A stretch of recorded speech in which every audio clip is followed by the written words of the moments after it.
Hello students, now we are going to discuss power in AC circuit. Power in AC circuit. First of all, we are going to discuss power in an AC circuit having pure resistance. Means you have an AC source and it is connected across a pure resistor capital R. You know, the voltage and current in this resistance at any moment t can be written as V is equal to V naught sin omega t and I is equal to I naught sin omega t. These are the instantaneous voltage and current in the circuit at any moment t. So what will be the instantaneous power? The instantaneous power of the circuit at any time t, at time t. The instantaneous power can be written as voltage into current. You know, power is equal to voltage into current. So this is the instantaneous power and that will be V naught I naught multiplied by sin square omega t. From this you can see it. V naught I naught sin omega t into sin omega t, that will be sin square omega t.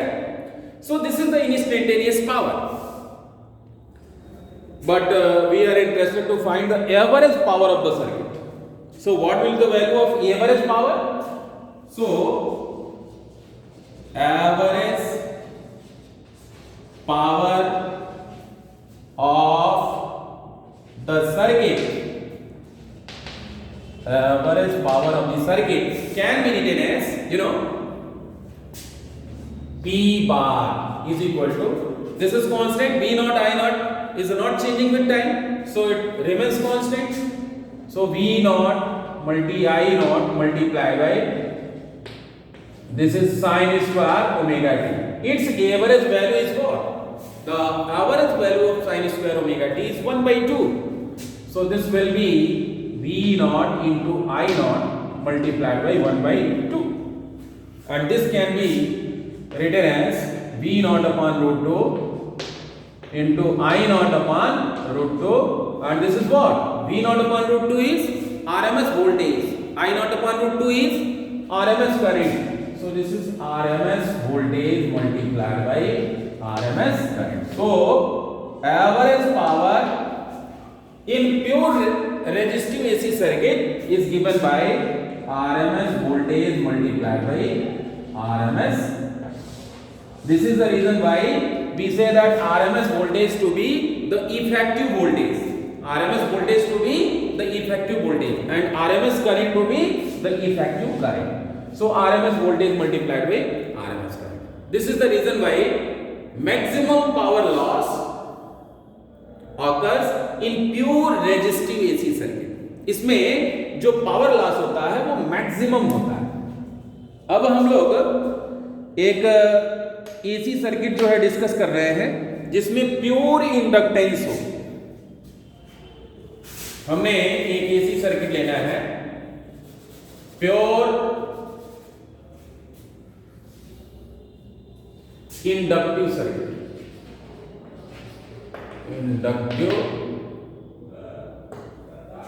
Circuit. इसमें हमने एक pure inductance ली. तो pure inductance लोगे तो फिर उस condition में क्या होगा? वोल्टेज और करंट का इक्वेशन क्या लिखोगे?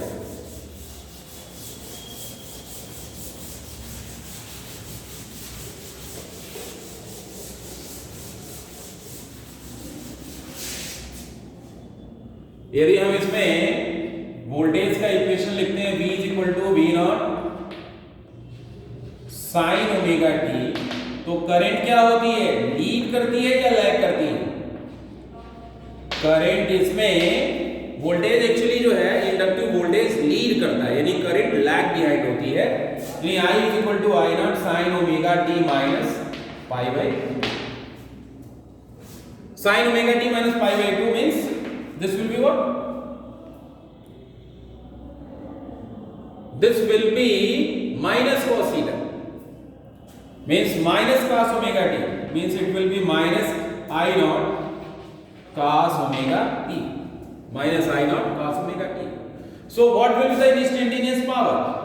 You know, power is equal to voltage multi current, and this will be minus V naught I naught sin omega t into cos omega t, sin omega t into cos omega t, and this can be very easily written as minus V naught I naught upon 2, and this will be sin 2 omega t, sin 2 omega t. अब अगर हमको average value find करना हो, what will the average value? Average power will be 0. Why? Because the average value of sin 2 omega t for one complete cycle is 0. और जब average value जो है sin 2 omega t की 0 होगी तो हमें ये पता करने में कोई दिक्कत नहीं होगी, इसमें एवरेज पावर लॉस जो है 0 होगा। अगर कोई प्योर इंडक्टर है, उसमें कोई रेजिस्टेंस का कोई कंपोनेंट नहीं है, तो एसी सर्किट में पावर लॉस क्या होगा? 0 होगा। इसी वजह से हम लोग जो है एसी को कंट्रोल करने के लिए चोक कॉइल यूज करते हैं। क्या यूज करते हैं? चोक कॉइल यूज करते हैं। इसमें पावर लॉस 0 हो जाएगा। ठीक है।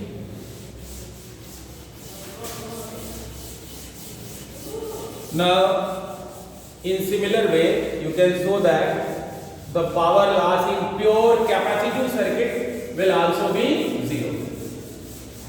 Pure capacitive circuit में भी power loss 0 होगा। हम एक केस एज्यूम कर रहे हैं LR सर्किट का, इससे हमको एक जनरल एक्सप्रेशन मिल सकता है। LR सर्किट या LCR सर्किट, कोई भी आप सर्किट ले लो, LCR सर्किट ही ले लीजिए।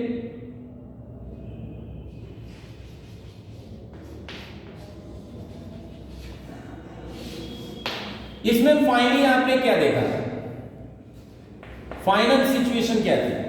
आई और वोल्टेज का जो फाइनल वोल्टेज था वो if XL is more than XC तो वोल्टेज लीड कर रहा था।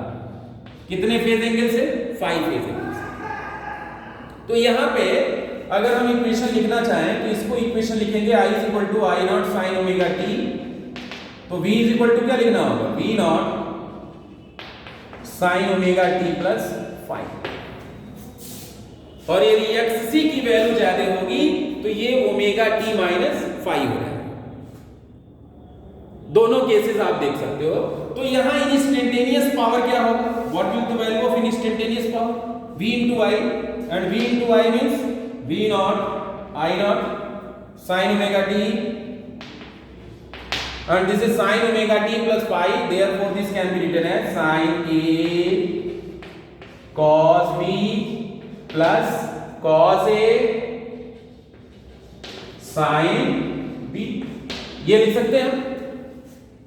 इसको क्या लिख सकते हो आप? V naught I naught sine square omega T cos phi, और यहां पे ये होगा sine omega T cos omega T. 2 multiply कर लीजिए, 2 से डिवाइड कर लीजिए तो ये हो जाएगा 1/2 sine 2 omega T and this is sine phi. ये रिलेशन हमको इंस्टेंटेनियस पावर के लिए मिला।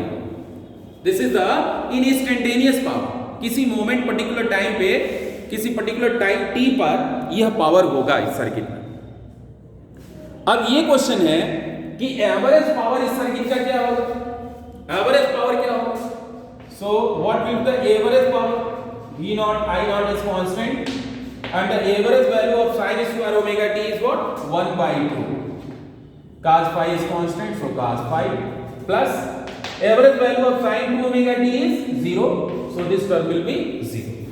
Finally, you are in position to write the average power is equal to V naught This can be written as V naught upon root 2 into I naught upon root 2 into what? Cos phi. And this is what? RMS voltage into RMS current multiplied by cos phi. This is the average power in this circuit. This is the average power in the circuit. Actually, this is the general expression for power in AC circuit. इस फॉर्मूले से आप कोई भी component उस AC circuit में लगा हो या कॉम्बिनेशन ऑफ कंपोनेंट लगा हो, आप पावर उस एसी सर्किट का फाइंड कर सकते हो। कैसे? यह जो cos phi है, this cos phi is called power factor. This cos phi is power factor.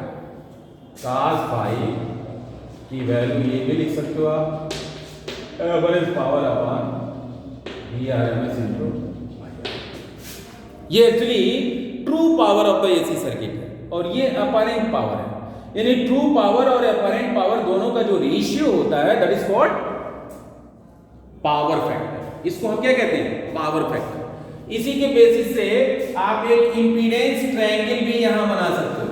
आपको पता है ये रेजिस्टेंस था और यहाँ पे XL minus XC, VL minus VC था, तो इसको हमने क्या लिया, ये XL माइनस XC और ये हो जाएगा फाई। ये कंबाइंड, इन दोनों का जो है कंबाइंड इंपीडेंस होगा Z। cos phi is equal to, cos phi is equal to base upon hypotenuse. ये पावर फैक्टर यहां से लिख सकते हैं। ऐसे भी इसको हम बोलते हैं इंपीडेंस ट्रायंगल, इंपीडेंस ट्रायंगल। अब हम कुछ स्पेशल केसेस एज्यूम करते हैं। स्पेशल केसेस क्या हो सकते हैं? स्पेशल केस पहले हमने डिस्कस किया था, प्योर रेजिस्टिव सर्किट का ले लीजिए। अगर प्योर रेजिस्टिव सर्किट होगा तो उस केस में cos phi की वैल्यू क्या होगी? अभी आप इंपीडेंस ट्रायंगल देख रहे थे, इंपीडेंस ट्रायंगल से आप देख लीजिए, केवल सर्किट में रेजिस्टेंस है, यानी XL और XC तो कुछ होगा नहीं। तो जब XL XC कुछ नहीं होगा तो phi की वैल्यू क्या हो जाएगी? यहाँ पे 0 हो जाएगी। जब XL XC रहा नहीं, इसका मतलब वोल्टेज और करंट दोनों सेम फेज में हो जाएंगे, यानी phi की वैल्यू 0 हो जाएगी। और average power pure resistive circuit में क्या होगा? RMS into IRMS। cos phi is equal to 1 हो जाएगा, cos 0 इज इक्वल टू 1 होता है। सेकेंड केस सोच सकते हो आप, प्योर इंडक्टिव सर्किट और प्योर कैपेसिटिव सर्किट, दोनों के लिए एक ही चीज मिलेगी। हमने पहले भी प्रूव किया है। प्योर इंडक्टिव सर्किट है, यानी रेजिस्टेंस सही नहीं। तो जब रेजिस्टेंस नहीं है तो cos phi is equal to R upon Z आपने देखा था, रेजिस्टेंस नहीं है तो ये 0 हो जाएगा। और जब cos phi की वैल्यू 0 हो जाएगी तो average power in pure capacitive circuit और in pure inductive circuit will be 0। ये हम ऑलरेडी प्रूव कर चुके हैं। यही वजह है कि एसी को कंट्रोल करने के लिए हम लोग चोक कॉइल यूज करते हैं, और कंडेंसर भी जब आप यूज करते हो तो उसमें अगर प्योर हम माने तो एवरेज पावर लॉस क्या होगा? 0। एवरेज पावर लॉस सर्किट का 0। तो इस तरह से हमने पावर फैक्टर भी देख लिया और power in AC circuit. Power factor is equal to the ratio of true power to that of apparent power of AC circuit. Thanks.